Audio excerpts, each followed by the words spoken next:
wants to be told what to do. A lot of you guys are already out there miserable in what you're doing now, and you hear the guy's voice in your head, your boss yelling at you or whatever. What the hell are you doing that to yourself for? You only live once. And when you're young, you think you're going to live forever, but you don't. Life goes by like that. Like, I just turned 63 yesterday, and I was just a kid. I was just running around hanging doors. Now I'm already 63.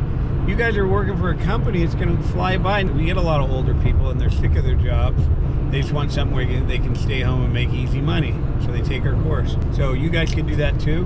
When you're young, you could make a career out of this. You'll be filthy rich. In 10 years from now, you guys will own your houses outright. You'll have good cars. You'll have money in the bank. You have kids, girls will want you because they'll have money. You'll be able to buy anything you want. You'll have so much money in the bank that you can take trips anywhere you want. Anything that ever happened in life, your engine blows up, anything, you just get it fixed. You don't have to worry where you're going to get the money. That's the feeling of life. You can have investments out there that are paying you dividends and all that stuff, instead of, worrying about having enough money in the bank to cover a bill. So anyway, you guys get trained, get started. In 30 years from now, you'll say, I'm so glad I took this trade because I didn't have to break my back, get dirty and all that. And I got out of that stupid job I was in. You're going to say that. And then for the older people, you're going to say, oh my God, I wish I did this like 20 or 30 years ago. This is like the best. If you guys want to get into this business, we have a free lesson for you below. Just click below, watch the free lesson. We'll see you in the course.